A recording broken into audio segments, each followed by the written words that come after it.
You are watching the Fayetteville Government Channel. Up next, full coverage of the latest meeting of the Telecommunications Board. The Telecommunications Board is composed of citizen volunteers and meets on the third Thursday of each month. This board advises the City Council regarding telecommunications issues and assists City staff with the administration of the City's public access, education, and government television channels. And now, the Telecommunications Board.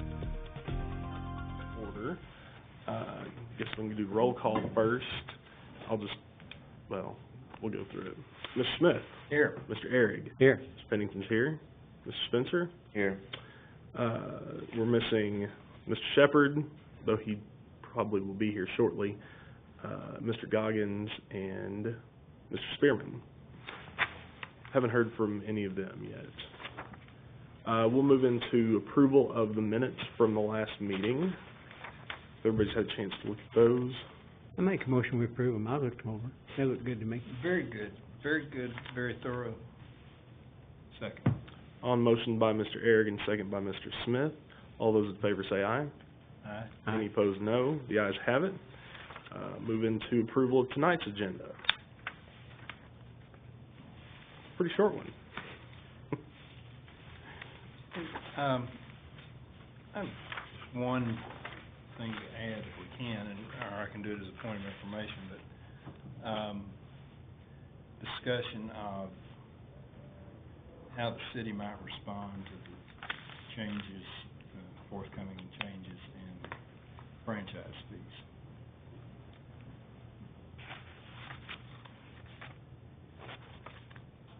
If there's no objection, I'll add a point for discussion after our reports.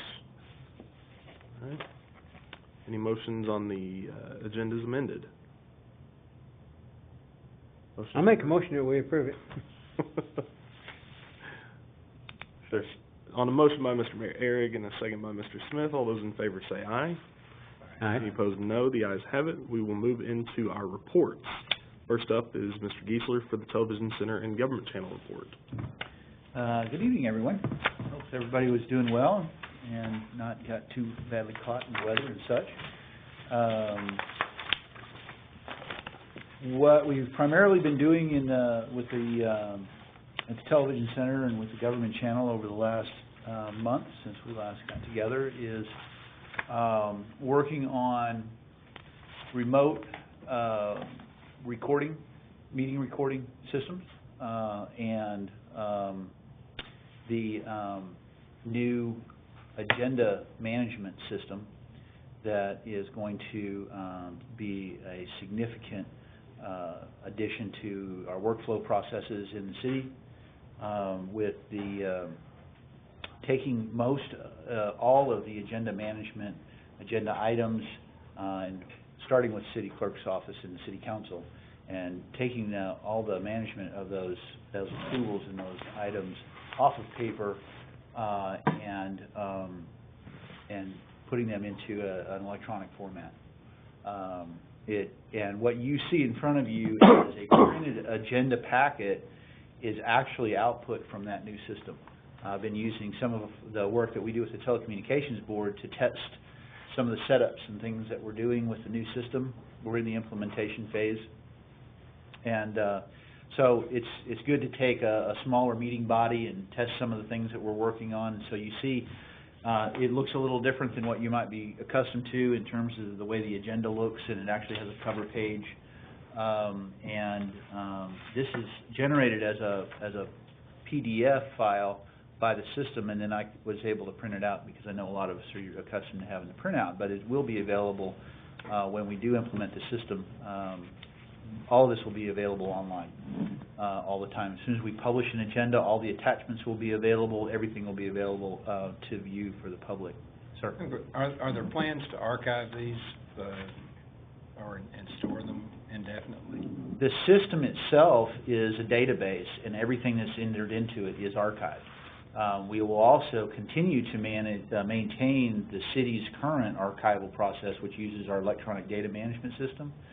So, for example, right now the city clerk, when they finalize the agenda for the city council meeting, that final agenda packet could be several hundred pages long with all of the supporting documentation that goes in it. They take all of that, make it into a PDF, and they give that to the electronic data management people. And that goes into that archive.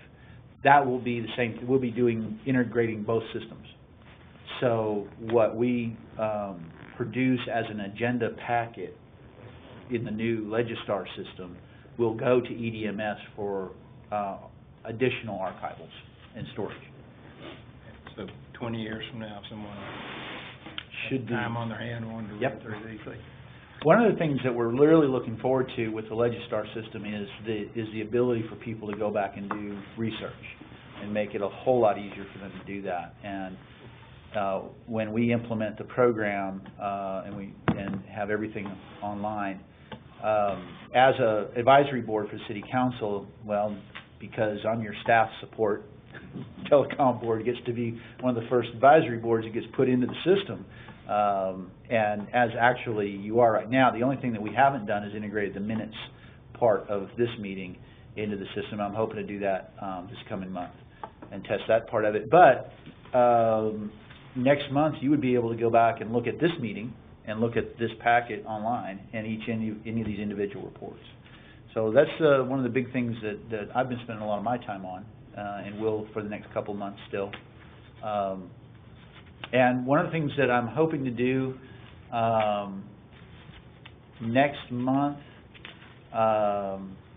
is I'm not going to commit to it, but I'm hoping to be able to give all of you a live demonstration of the system. We will be in on-site training at that point.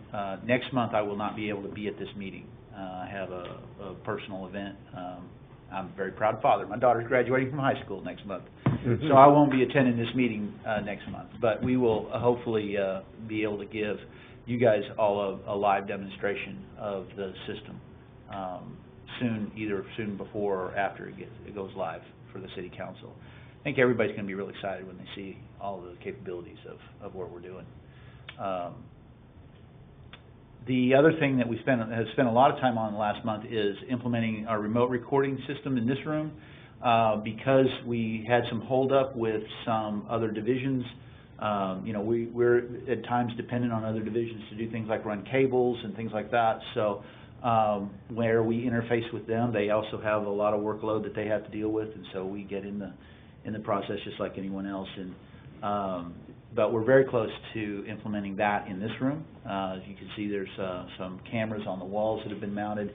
A lot of it is behind the scenes. There's a lot of equipment that nobody's ever going to see, but we should be in place to have this system implemented within the next 30 days for this room, and we'll be in testing and then we'll have it go on full live, and then we won't have to have people carrying equipment around and such. So we've had a lot of work being done on that in the last month as well.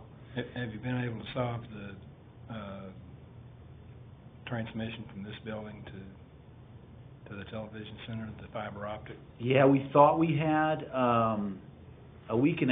2 weeks ago, our IT people partially went through the cabling. Thought they had located the issue, resolved that one. We had a good planning commission meeting, and then earlier this week, the problem occurred again in the city council meeting.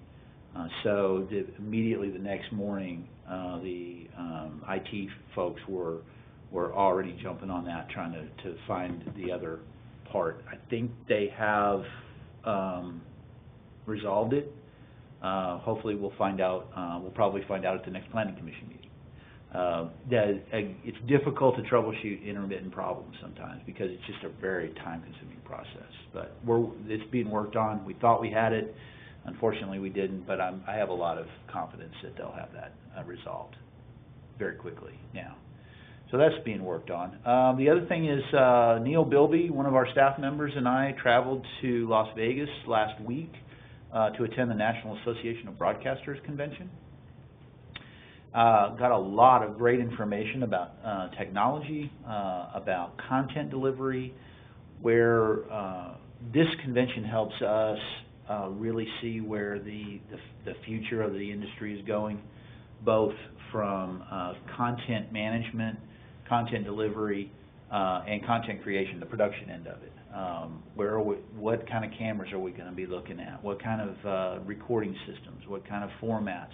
Those kinds of things, and where some of these things are going, and how the city can take advantage of those to enhance our communications and make them more effective.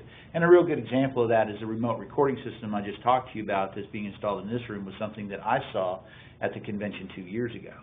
And that's where I first saw it and was able to get a demonstration of it.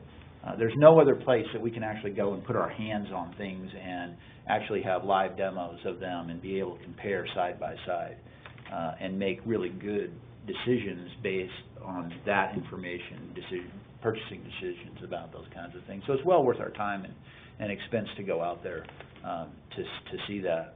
Just to give you real quick highlights of that,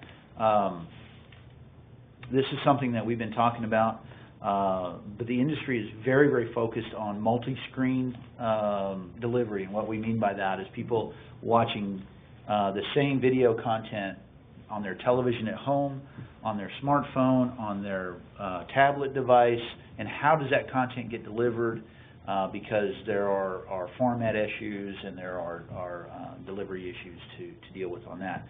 But one of the things that specific to us now that we're going to do is we're going to upgrade the internet presence of the public access channel.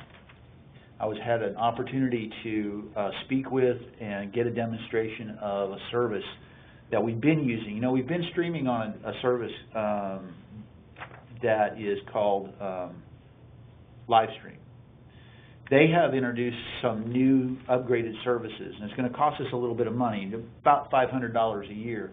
But for that extra money, for that expenditure, what we're going to be able to realize in terms of service is better service for the viewer, and unlimited archive. So they'll actually be able to create a video on demand archive for public access like we have for the government channel, and then use that to help promote programming. We will have some ad-free viewing, so that will be available. Being able to embed some of the archive videos, being able to embed those in other sites, like being able to take a YouTube or a Facebook post linked to an embedded or an archive video on that site. So that was something that I was able to talk to those folks about and get a really good idea that will be appropriate for us. We were looking at a lot of different solutions for that because we felt like that was the step that we need to take for public access. People are watching TV on their computers. They're watching it on demand. They want their video content when they want it, not when it just happens to show up on the channel. So that's going to help us tremendously from that standpoint. And we're really looking forward. Dan and I have been having some really good discussions about how to promote that, how to capitalize on that. And I think you're going to see some really interesting and fun stuff coming up in the latter half of this year after we implement some of that. So, is it searchable so you can find particular programs by keywords? Or what we're going to do is try to categorize them. So you might have and I'm not sure exactly how we're going to do it yet. We're still exploring some of that. The other thing that's going to be that we feel is really critical about this is it's going to allow us to start getting analytics on the viewership. Just like we do with the YouTube for the government channel, we'll start being able to get analytics for the public access channel for the internet stuff, which I think is going to be invaluable information. Well worth, just that part alone, I think is going to be well worth the city's investment of $500 a year for that. So we're looking forward to implementing that probably next month. So you probably made that much in your spare time in Las Vegas. Unfortunately, I'm not that lucky a person. So the other thing that we're looking at is formats and how that applies, and we're a little bit dependent on our delivery platforms on that. So you see things, the format of video, a lot of people talk about that. We get a lot of comments about that. Why can't I watch it here? Why can't I watch it there? A lot of that is dependent on our delivery platforms, YouTube, Granicus, and those things. And so, but I'm always keeping an eye out for that and what might be ways to alleviate those issues, and to make that more efficient and more transparent for the viewers. Another highlight, and another thing that we really have on our mind is what we do with our workflow and what we do with our video assets. And that's what I call anything that we have from raw footage to a recording of a meeting is a video asset. And I'm starting some preliminary explorations in finding a comprehensive solution to dealing with that. And when you're talking about video and digital files, they get to be very, very large. Video files are humongous. I mean, you think about basically it's 30 still pictures every second. So that those files get to be really huge when you're talking about, especially the high quality, high definition stuff that we're producing. So being able to efficiently store that, archive it, and then retrieve it is something that we're exploring right now. And there's some really interesting solutions. So that was another thing that we were looking at out there. Other than that, it's 3.5 million square feet of everybody who wants to sell equipment to people who make video, and it gets to be not mind-numbing after a while, but it's a valuable experience. The viewership report, I'll move right into that on the government channel. One of the things that I noted in the graph that I keep track of is our viewership fell off a little bit in March on the YouTube side. Not just a very, very small amount on Granicus, but the YouTube viewership saw about a 50% reduction in viewers. Why that was, the only thing that I can speculate, and then again it's just speculation, is in February we released several new videos and we promoted them. As you recall in the last meeting, I told you about how we were starting to really promote with press releases and things like that the videos that we release on YouTube, and we didn't have those in March. We're in production on several different programs, but we didn't have any releases of anything significant in March. So that's the only thing that I can speculate that would account for that fall in viewership on the YouTube channel. A little, like I said, a little fall off on Granicus, but that on the meeting viewing, but that could be attributed to maybe there wasn't anything significantly controversial. I say that we made 2 of the top 5. Yeah. Well, possibly a lot of students are gone in March. There's the spring break in March as well.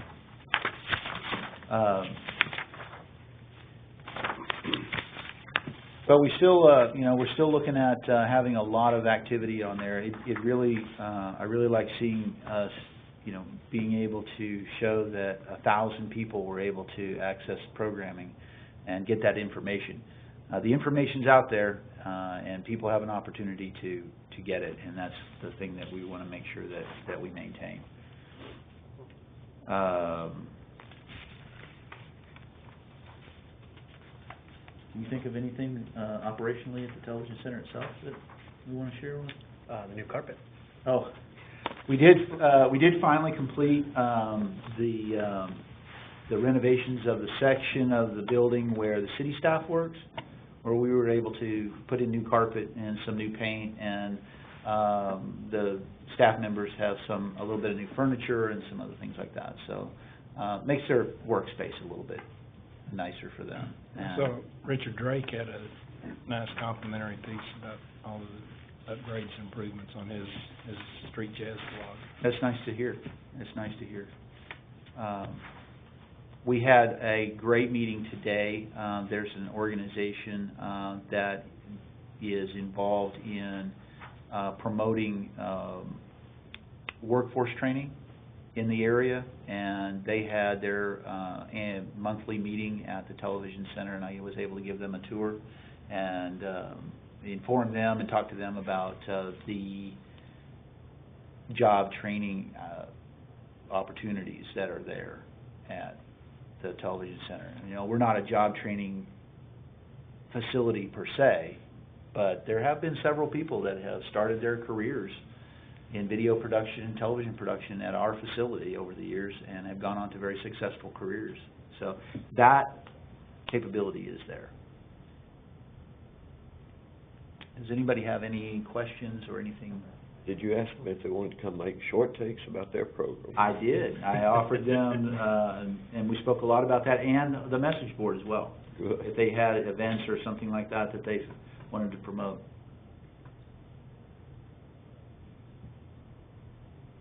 All right. If there's nothing else, we'll move on to our public access provider, Mr. Robinson. Yes. Good evening, gentlemen. Happy to be reporting on I would say, bright and shiny first quarter. We're very excited to have had the progress that we've had. Just things to note, in March, we definitely saw an increase of activity from February. So I think the warmer weather brought more people out, and then also the wonderful efforts that have been made to drive traffic our way. So overall, we saw an increase. And then as we're looking at the comparative numbers, you'll see the year-to-date 2012, year-to-date 2013 gives you an idea of what first quarter last year looked like in comparison, and presents some interesting trends that I think are worth looking at and very interesting to note.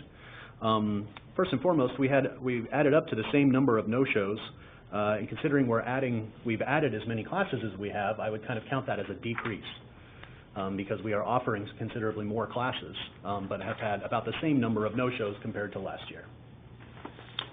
And then the other thing that I would like to point out is that essentially last year we had kind of a 1-to-1 participant to participation ratio, whereas this year we have a 1-to-2.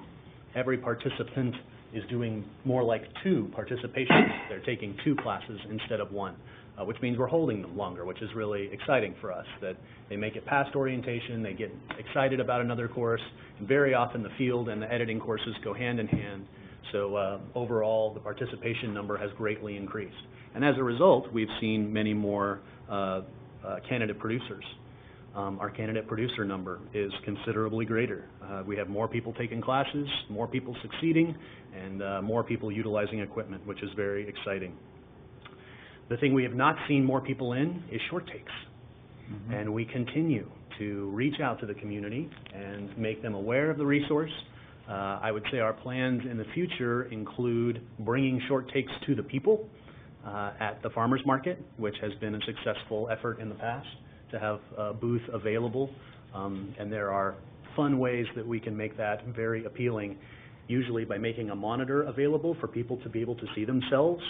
Then all of a sudden it's like a magnet, and people love to come be a part of that. So we're hoping to do that, and I would say we're also looking at other time slots. Currently, short takes are available from 5 to 6 p.m. on Monday and from 11 to noon on Thursday.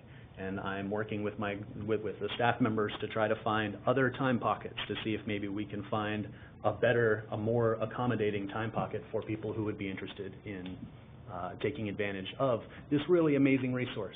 Having 5 minutes, having the camera set up, ready to go. I think Mr. Shepard can attest to the fact that it can be a wonderful, consistent resource for anyone who has a consistent message that they want to get out weekly. It can be revised constantly. So we really hope that we will continue to reach out. We believe it is a very valuable resource that will find footing again in the future. But as it stands, it is down considerably from last year. I think the downtrend that we see in the editing bay usage is also reflective of what I mentioned last month of people being able to edit at home is a new dynamic that I think. But then if you notice, especially the field camera checkouts are up. So we have people checking out cameras, but then they are able to edit the content on their machines at home. Which is a new development that I feel like is going to continue. And at the same time, I want to say that the people who do utilize the editing facilities are very grateful for both the resources and the technical support that we are able to offer when they're there. That is an advantage. When you're at home, you don't have a friendly community access, public access worker there to answer your questions. So that is an extra level of service that we're able to provide. So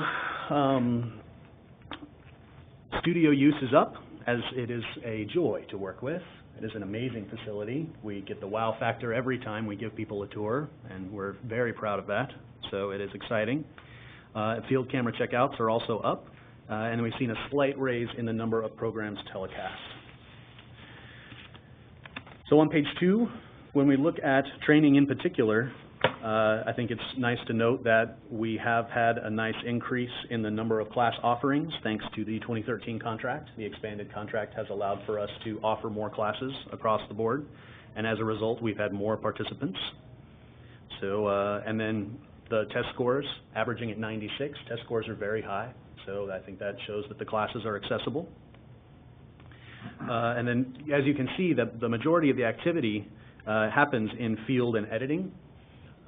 So the studio, I think, is a little more intimidating, and we are really reaching out to people to try to take advantage of that. Mr. Giesler and I are constantly working to try to find ways to make it accessible as well. One of the challenges there is that it really does require a team. When you are working in the studio, it takes a minimum of 3 and hopefully 4 people to operate, and then you have your talent. And so we have people who approach us who are very interested in being the talent, but then we have to express to them that they need to put together a team. And we're very excited to start developing teams like that that can produce shows in the television studio. If you look at the certification activity on page 3,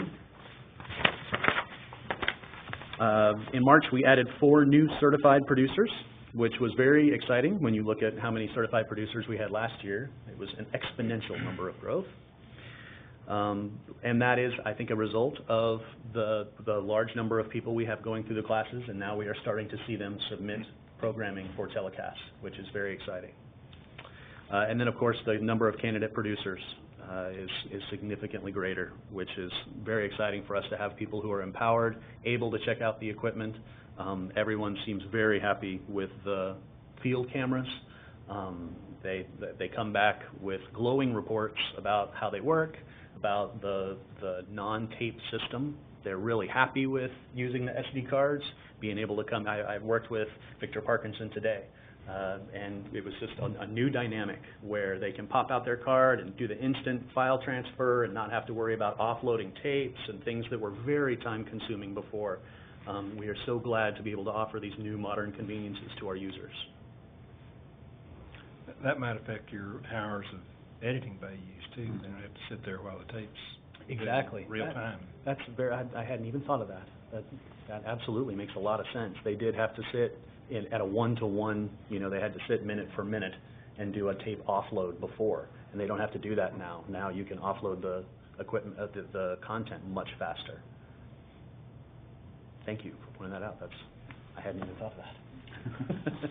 Tape offloads take a lot of time.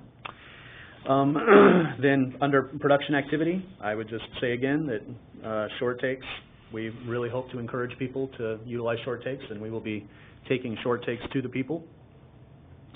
And then in equipment utilization, the thing that I personally am most excited about is the people who are aggressively checking out the cameras and consistently coming in. That's the other thing, is we have people who are on a regular basis, weekly, coming in at regular times to check out cameras.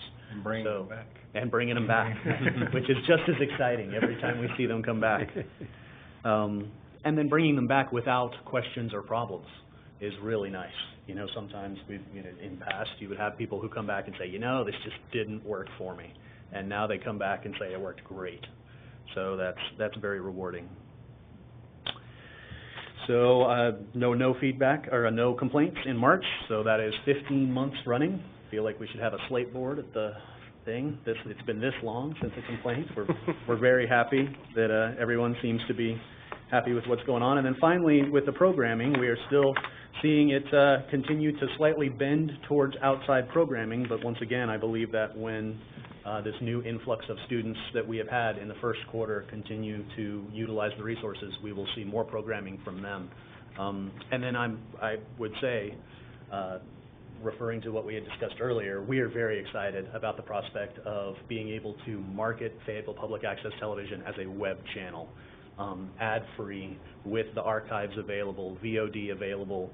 It's going to really allow us to reach out and grab a 21st century audience with, the thing I'm excited about is being able to offer it without the ads.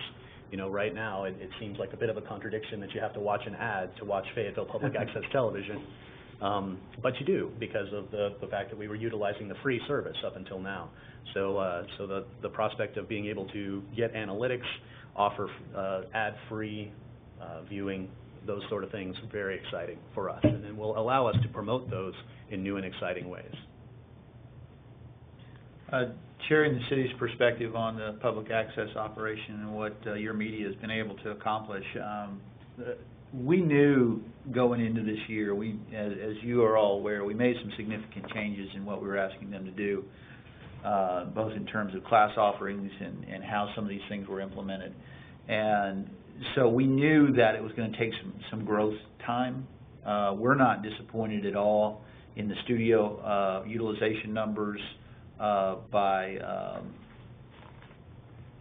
independent users. A lot of the studio hours that you're seeing are the studios being utilized either by city staff or your media staff to produce programming. However, we're not seeing a lot of residents utilizing it for the reasons that Dan said, but we knew that was going to take some time to grow, so don't have any issue with that. The reduction or the fall off in numbers of short take producers or short take participants, we're not real happy about that, but I mean, you can't make people come in and do it. However, what can we do, and the thing that Dan and I have been talking about is what can we do to help promote that. He has some great ideas about getting out in the community, but I also believe that as we move forward with a new web internet presence and the ability to specifically promote things, so somebody who comes in to do a short take, if we can put that 5-minute short take as a separate, have the show by itself, but also have that 5-minute short take as a separate piece on the archive that can be then embedded into a blog or into a Facebook post, or someone can tweet a link to it just for that. When people know that they're going to be able to send their friends and they're going to be able to send their audience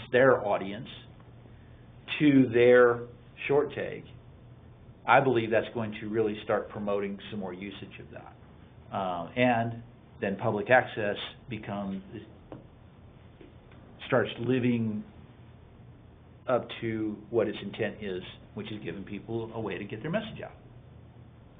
And we're going to keep doing that. So that's the other thing. And then programming, the trend of outside to inside, more outside programming to inside programming.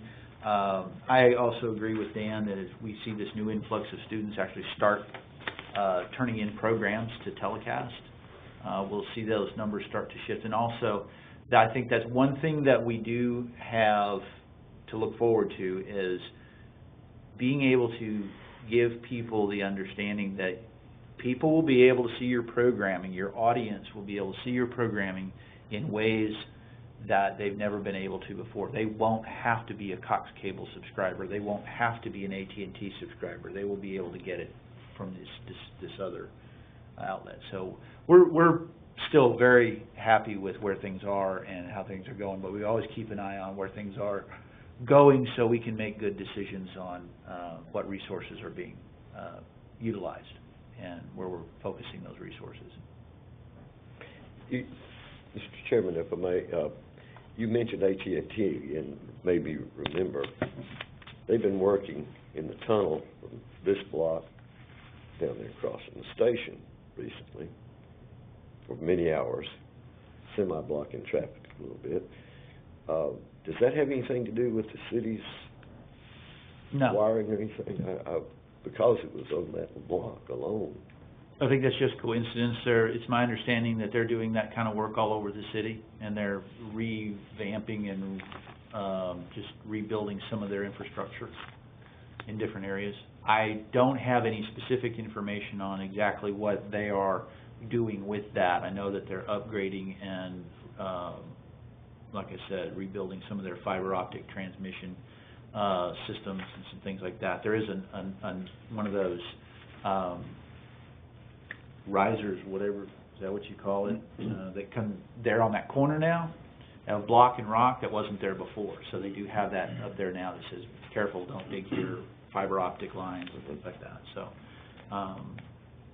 not anything specific to us, no. But the lines, how do the lines from here and the other rooms get to the station? Those are our own. And they're underground, or? Yes.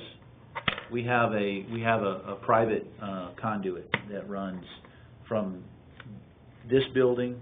It runs underground to a small building behind the district court building, in that little alleyway there that goes between the police department and district court. There's a demarcation building there where a lot of lines come in and then go back out to different places. And then there's an underground conduit that runs from that building over to the television center, across the street and across the parking lot. And those fiber optic lines, we own those. We installed them 3.5 years ago. We installed them in the fall of 2009 ourselves. They don't belong to a different company. Okay, thank you. I'm sure a lot of people are interested. Why is this stuff in the street and what are they doing? Yeah. Question for Dan, if I may, Mr. Chairman. We're talking about the emphasis on the short take utilization, and I am a strong proponent of that, because there are times when people really want to express their opinions, and Facebook's not enough. And this can be on Facebook immediately. You can have it on your Facebook account readily if you do it with a SD card or whatever. So I'm wondering, since I already do my own, and I'm not going to have a monitor set up or anything, but that's a little stretch for an individual. But to actually, when I record things, as I do, interview people on the square, if I take one of the official forms and ask them to fill it out, then that wouldn't be my short take. It would be their short tape, recorded by me, just as if the staff's doing it, and submitted into the list. Would that be acceptable, you think? It's certainly an option that we would be happy to consider, and I think it would be an interesting, different view. What we can offer at the television center is consistency of production quality and backdrop and just circumstance. I think having guerrilla short takes would be a whole lot of fun, where people are essentially able to submit them, that they record on their own. I think we would be very receptive to that. Well, I would like to see more people do it that way, and it's amazing the quality that you do get, in spite of, if you're up close in an interview situation. Now, there are things out in the field, or by one of the bands, you just get the band, and they are good. Some of those people over there are great every Saturday morning. So, for me, it's an interesting thing that I do anyway, to a certain extent, and sharing them that way would be a way to get more people to, and you start off with just tell them, I want you to tell me your name and so forth, like you would, and you don't have to even have your own voice in there. If you give them a little list of things. I live in Fayetteville, for instance, and that is one of the reasons we have fewer people participating. Was it 4 years ago, or whenever we cut out people out in the county, except the few that were grandfathered in as producers and so forth. So we've never caught up, and many of those people would still use it. And considering that we are broadcast on Cox and I believe AT&T in all 4 cities, that might be, and we are the only real public access. I never believed we should drop outside this city. In particular, at the time we did that, but it seemed to be a matter of expense, whereas some of the equipment's not being utilized that could be very productively and of interest. I don't think we can get the other cities to subsidize our giving them that, but particularly people out in our county that live near and used to use it and would now, I believe that would be something to explore for next year, to plan to be able to allow more participation. And if the people who don't live in the city are asked to pay to use it, or some other thing, some other way to get that cooperation. What's the question for Mr. Geisler, though, Mr. Chairman, if you'll entertain a little more of this. What's the setup with the county? Does the county pay to have our equipment people record their quorum court, for instance? Yes, the county does reimburse the city for the cost of production for the quorum court meetings. So how much do we consider that to be? Whatever the cost of the person who is operating the equipment. The county owns the equipment. Oh, it's their equipment. It's their equipment. It's We just left over. provide an operator, Right. and we provide the time on the channel, which we can't, there's no monetary value to that anyway, so. But the city does get reimbursed for the actual cost of the personnel that are involved. Now, if we could talk the quorum court into subsidizing public access to allow their folk to use it, that would be a nice thing to do. In fact, I bet we could get a few votes on the quorum court to do that, especially if they themselves would like to utilize it, and that may be the case. But certainly there were disgruntled people when we cut that off, and I think it has turned out the records for 4 or 5 years of that circumstance may show that we can deduce from that, I think, that probably these things wouldn't be full, these charts wouldn't be much higher. You wouldn't have been overwhelmed for use of the equipment and the facilities. Thank you. I really appreciate both of those insights.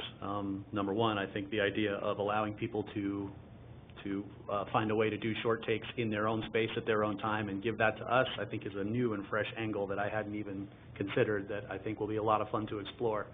And number two, Mr. Geisler and I have had conversations since January about non-resident users, because I get and have been essentially keeping track of, at Mr. Geisler's suggestion, the number of calls that we get per month from people who are not residents. And it's about 2. We get between sometimes 2, upwards of 5 people a month who are non-residents, who, especially on Facebook, because when I'm advertising on Facebook, I'm able to reach people who are Fayetteville non-residents. And I, especially on Facebook, get reactions, very excited reactions from people who are not Fayetteville residents. And so as a result, in my posts, I've started right out of the gate saying, attention Fayetteville residents, these are the resources that are available to you. But Mr. Geisler and I are definitely considering and keeping track of the number of people that would benefit from that, and looking at different options. As we were considering it, if you put the number of Fayetteville residents we have against the contract, you know, a Fayetteville resident essentially pays less than $2 a year for public access. So if we opened it up to and even at like a $20 very low fee, we're getting way more out of the people that would be around us than we would be from the actual residents who would be utilizing the resources. So I think there are lots of different ways that we could approach that, but only, you know, as in due time, as we are able to make those modifications. So we have that under consideration, and we're taking notes as to how many people per month are requesting that are non-residents. Question, yield for a question? Yes. Do you encourage them to contact their own city councils or the quorum court and suggest that they begin a public access program there? It seems to me that would be a wonderful result for everyone. Yes, I would say no, honestly, because usually they are so deflated that then to say, but if you want to start your own, that would be great. is kind of like putting salt on the wound.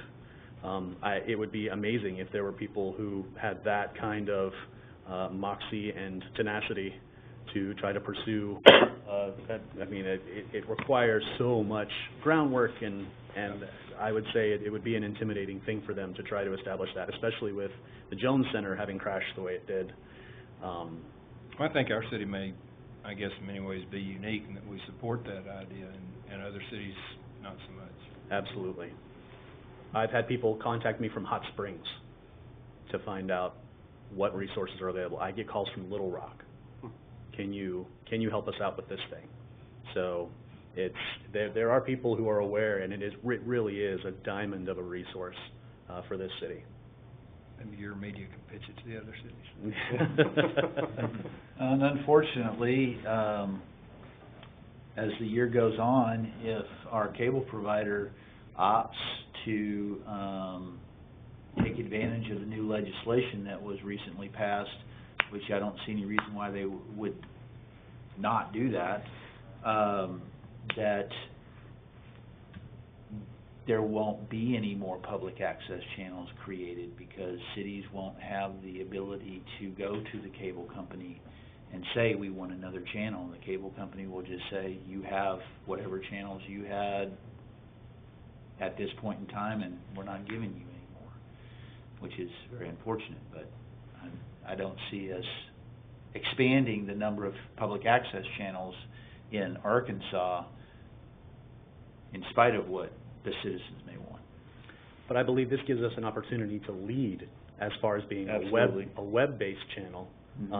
That would be plausible. That is something that I could say, you know, the idea of having to try to contact the cable providers and negotiate that is very intimidating, especially with the recent development of the bill.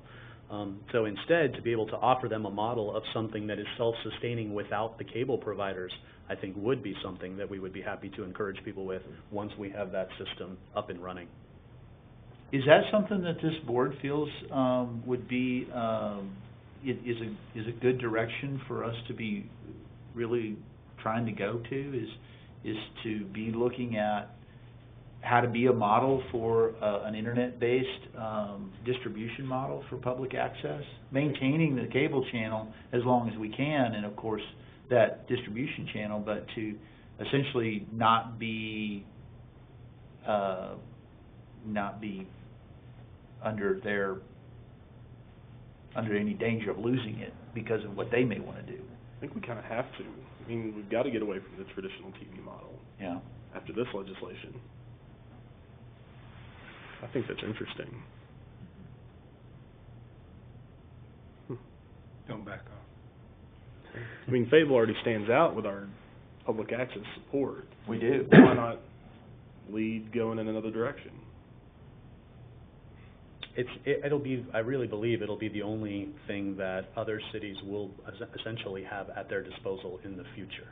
If they want to create a public access channel, it'll have to be web-based. And I think then the goal would be that those would become so vibrant and interesting again that the cable providers would be coming to us rather than us coming to them. Very good. I think that would be the goal. Well, certainly, Mr. Chairman, if you look at, and I can't say I've watched a whole one lately, but I do watch the other cities' government meetings on their government portions, and they're just not done as well as ours. They don't have as good of facilities, but they're doing them, and I bet lots of the folks in those towns would jump on a web-based or otherwise if we were creating it and putting out that model, because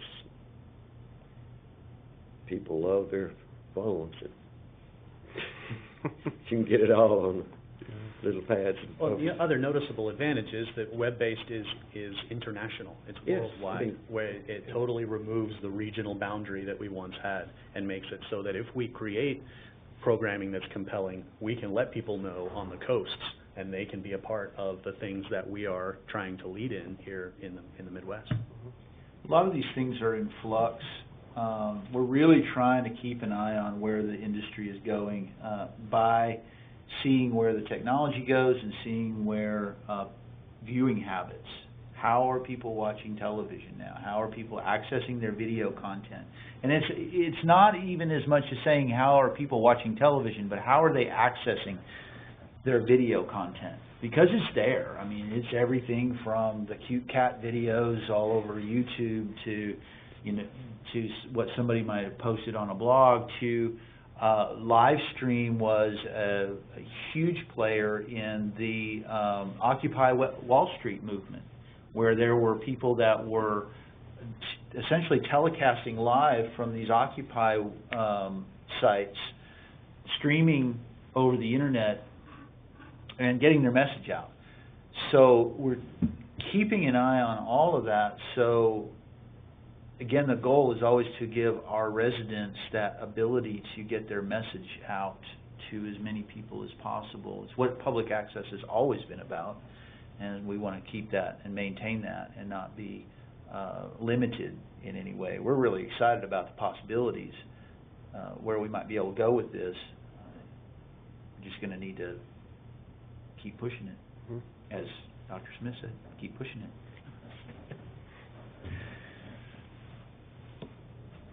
Is there anything else on? Do you have any trends of current ways, you brought up a good point, current ways that people are accessing here locally? Are you hearing or have any hard data to support anything? Right now, we don't have any hard data. The best hard data I can give you for our local, for the channels that we manage is the numbers that I give you on the for the government channel for video on demand, which is great. I have to get with Granicus and talk to them about getting the live encoders viewers. How many people are actually accessing that live stream at what days and what times? So we'll be able to get those numbers. I'm hoping we'll be able to get those numbers, and that way we'll really be able to see.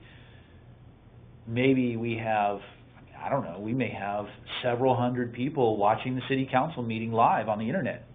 We don't know that yet. I'm hoping to be able to get those numbers soon. We can see how many people watch it afterwards, which can be significant. Is there anything else you want to discuss, Dr. Smith?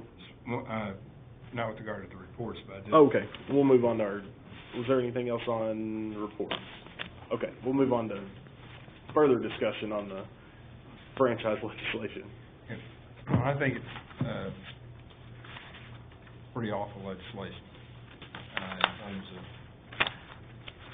public participation and public being able to be informed about what's going on with government channels everywhere and education access and public access.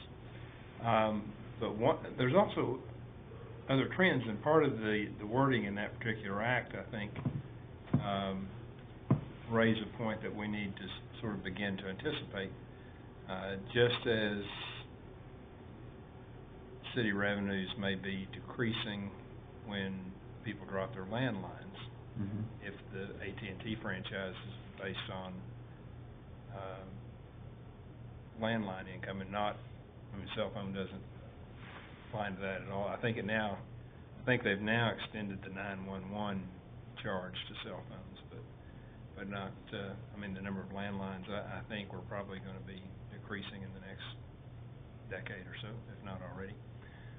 The other is in video delivery services, that the internet protocol, I think, is going to be much more significant than traditional cable or even UVerse.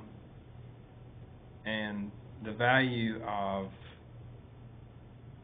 cities' right-of-ways for extension of the internet services is going to continue to grow, but the revenues are going to go down.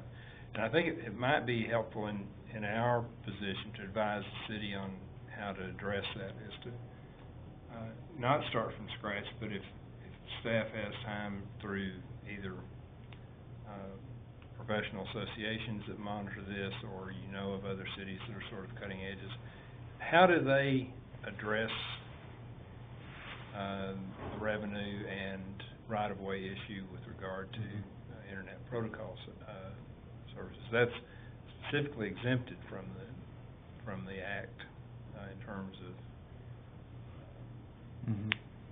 calculating the revenue that they generate. And I think that's something the cities should look at, because that's going to be the valuable source. The internet's going to continue to expand, and the value of those right-of-ways are going to expand, and video is going to be coming through sort of a Netflix type delivery system that people wouldn't have without those internet services. So if you have time or are aware already of how other cities are addressing this, it would be good to have some time in the next quarter or so if you could give us sort of an update on if anything's happening in that. I would be very happy to do that. Is that something you'd have time to do? Yes, we'll have this new agenda system implemented within a couple of months, and that's been a real heavy workload for me. I'm the project leader on it, so that's been a big time commitment for me. But this is something that I'm have been very interested in getting more information on. I don't think it's an immediate action item for us, but I think it's a trend that we need to anticipate and be prepared to offer some kind of response to the city council. I think being able to, for this board to be able to offer some guidance to the city council by the end of this year, for them to be able to look forward, I'm very excited and very committed to be able to assist in that and get that information. Okay. I don't know that a motion's necessary No. on that, but unless anybody just thinks it's a bad idea. Unless you want to create a committee. Yes. That's okay. I don't know how to bring things up. Thank you very much, Mr. Chairman. Anything else? If not, I guess we'll revisit it in a couple of months. Not like you have anything else better to do. Well, this is one of those critical issues. I believe this is one of those critical issues that's going to shape a lot of things for not just Fayetteville. And we just talked a few minutes ago about Fayetteville being a model. Fayetteville's a model in a lot of areas for a lot of municipalities, and this is another thing. I'm not sure that there are a lot of municipalities even thinking about those ramifications. And where some of this is going, and for us to step out ahead and be ahead of the curve on it is going to be good for our citizens and hopefully good for the citizens of other cities in Arkansas and elsewhere. Was the bill enacted with an emergency clause, or? It was taken out. They initially tried to get that, but it was removed. Okay, so it'll be summer. 90 days from adjournment. Okay. Okay. Just to see what Cox decides to do with it after that. Yeah. All right. Anything else? Not, I'd entertain a motion to adjourn. We're kind of enjoying this. So moved, Mr. Chairman. Dinner time. Second. On motion by Mr. Smith and second by Mr. Eric, all those in favor say aye. Aye. Any opposed, no. We stand adjourned.